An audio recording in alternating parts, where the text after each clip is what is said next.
नमस्कार, बहुत स्वागत है आपका स्पेशल रिपोर्ट में। मैं हूं आपके साथ श्रुति श्रीवास्तव और शुरुआत करेंगे सबसे पहले अयोध्या से। अयोध्या वो शहर जहां करोड़ों लोगों की आस्था हर दिन सिर झुकाती है, लेकिन अब उसी आस्था के केंद्र से एक ऐसा खुलासा हुआ जिसने देश को चौंका दिया। दान पेटियों में डाले गए श्रद्धालुओं के पैसे, गणना कक्ष के भीतर की गतिविधियां, सीसीटीवी में कैद कथित चोरी की तस्वीरें, एसआईटी की जांच, 8 गिरफ्तार आरोपी और अब इस्तीफों तक पहुंची जवाबदेही। राम मंदिर के भीतर आखिर क्या हुआ, आज इसी कहानी की परतें खोलेंगे इस रिपोर्ट के जरिए।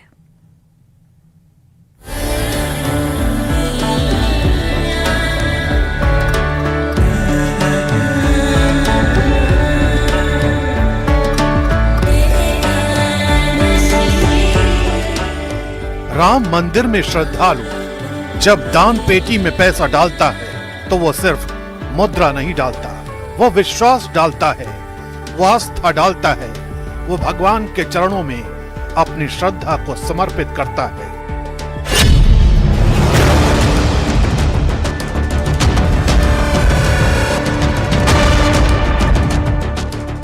लेकिन एसआईटी जांच के बाद सामने आए तथ्यों ने कई सवाल खड़े कर दिए हैं। जांच रिपोर्ट के मुताबिक सीसीटीवी फुटेज को खंगाला गया। 27 अप्रैल 2026 से 5 जून 2026 तक के रिकॉर्ड की पड़ताल की गई। इसी दौरान कथित तौर पर 70 ऐसी घटनाएं दर्ज हुई जिन्हें जांच एजेंसी ने चोरी या गबन से जुड़ी गतिविधियों के रूप में पॉइंट आउट किया। यहीं से शुरू हुई उस कहानी की पड़ताल जिसने पूरे मंदिर प्रशासन को सवालों के घेरे में ला दिया, क्योंकि मामला केवल पैसे की चोरी का नहीं था, मामला उस भरोसे का था जिस पर करोड़ों राम भक्त अपनी आस्था टिकाए हुए हैं। एसआईटी रिपोर्ट के मुताबिक जांच केवल कुछ दिनों की गतिविधियों तक सीमित नहीं रही। दावा है कि जांच टीम को ऐसे संकेत मिले हैं कि ये नेटवर्क लंबे समय से सक्रिय हो सकता है। रिपोर्ट में दावा किया गया है कि चोरी का यह सिलसिला 2 से 3 वर्षों से जारी था।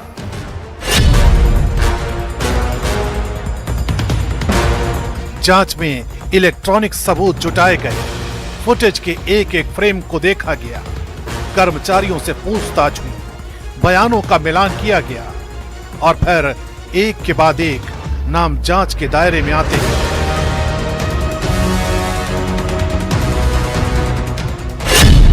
आखिरकार 8 लोगों को आरोपी बनाया गया। इनमें ड्राइवर से लेकर दान गणना प्रक्रिया से जुड़े लोग शामिल हैं। एफआईआर में जिन 8 लोगों के नाम हैं, उनमें टिन्नू यादव, अनुकल्प मिश्रा, सुभाष श्रीवास्तव, मनीष यादव, लवकुश मिश्रा, अविनाश शुक्ला, करुणेश पांडे और रमा शंकर मिश्रा शामिल हैं। जांच एजेंसियों का मानना है कि कथित तौर पर ये कोई अकेली घटना नहीं, बल्कि एक ऑर्गेनाइज्ड सिस्टम का हिस्सा था। यही वजह है कि इस मामले को सामान्य चोरी से कहीं ज्यादा गंभीर माना जा रहा है। अयोध्या के बारे में जो कदपे समाचार मिल रहे थे, हमने कहा था एसआईटी गठित की गई है। एसआईटी की रिपोर्ट आने के साथ ही हमारी कार्रवाई भी प्रारंभ हो जाएगी और आपने देखा होगा एसआईटी की रिपोर्ट आई, तुरंत कार्रवाई प्रारंभ हो गई। और मैं आश्वस्त करता हूं, जो मैंने कहा था दूध का दूध और पानी का पानी हम करके रहेंगे। जन आस्था के साथ खिलवाड़ स्वीकार्य नहीं। सनातन आस्था के साथ जो भी खिलवाड़ करेगा उसका भुक्तभोगी होगा। किसी को छूट नहीं दी जा सकती।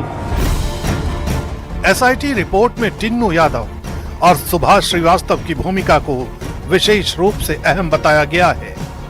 सूत्रों के मुताबिक पूछताछ में कथित तौर पर कई अहम जानकारियां सामने आई हैं। रिपोर्ट में यह भी दर्ज है कि टिन्नू यादव के पास हुंडियों की चाबियां थी।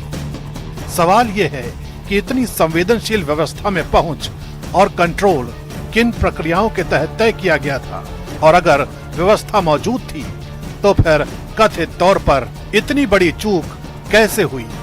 यही सवाल अब जांच का सबसे अहम हिस्सा बन चुका है। सब आरोपों की जांच होगी। जिस किसी के भी खिलाफ लगाए, अगर वो अयोध्या मंदिर की संपत्ति के चुराने के बारे में है तो जांच होगी। इसलिए छोटी बड़ी मछली की बात नहीं है, सब मछलियां एक ही तालाब में है। जैसे जैसे जांच आगे बढ़ रही है, वैसे वैसे इसका असर प्रशासनिक स्तर पर भी दिखाई देने लगा। राम मंदिर ट्रस्ट के महासचिव चंपत राय ने अपना इस्तीफा सौंप दिया। उनके साथ ट्रस्टी डॉक्टर अनिल मिश्रा ने भी पद छोड़ दिया। देखिए, बहुत दुर्भाग्यपूर्ण है। आस्थाओं पे जो चोट होती है वो भारी आघात देती है, लेकिन सबसे बड़ी बात यह है कि दोषी पकड़े जा रहे हैं, उनको दंड भी मिलेगा। बात कुछ कहते बनती नहीं है, क्योंकि भगवान श्री मर्यादा पुरुषोत्तम प्रभु श्री राम, जिनकी चरण की शरण जो है हमारे अंतःकरण के विकारों को, हमारे चित्त के मल को दूर करती है। लेकिन कुछ लोग ऐसे होते हैं जो चंदन के वृक्ष में जैसे सर्प लिपटे रहते हैं ना, इस तरह उनकी प्रवृत्ति होती है। चंदन तो चंदन है, पर सर्प अपना विष नहीं त्याग पाते।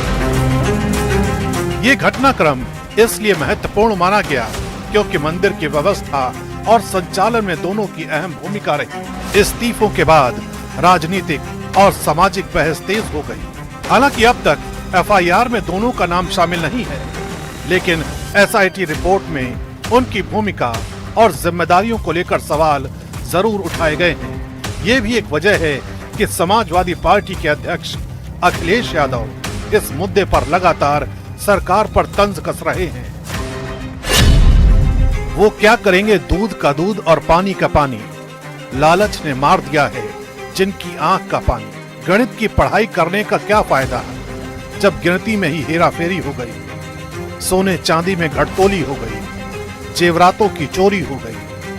उनके चिराग तले अंधेरा नहीं, भ्रष्टाचार का घोर अंधकार भरा पाताल निकला। लोग उनकी बात पर एतवार करके पछताए हैं, जिन्होंने खुद के ही गुनाहों के मुकदमे हटाए हैं। वैसे पता नहीं लोग ये क्यों पूछ रहे हैं, अयोध्या से गोरखपुर कितनी दूर है।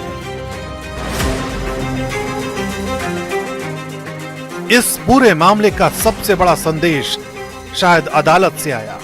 पुलिस ने गिरफ्तार किए गए सभी आरोपियों को कोर्ट में पेश किया। सुनवाई के बाद अदालत ने सभी को न्यायिक हिरासत में जेल भेजने का आदेश दिया।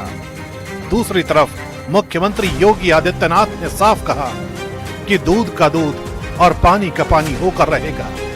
उन्होंने साफ कहा कि जन आस्था और सनातन के साथ खिलवाड़ करने वालों को छोड़ा नहीं जाएगा। बहनों और भाइयों, ये स्वीकार्य नहीं। सरकार की जो मंशा है, सरकार ने पहले दिन कहा कि दूध का दूध और पानी का पानी सबके सामने आएगा।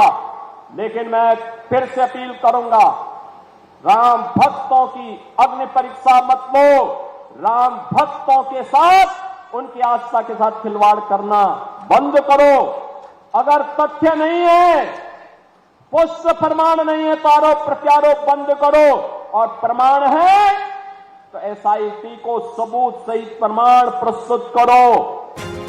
अब निगाहें जांच की अगली रिपोर्ट पर है। क्या ये मामला केवल 8 आरोपियों तक सीमित रहेगा? क्या और नाम सामने आएंगे? क्या जिम्मेदारी का दायरा ऊपर तक जाएगा?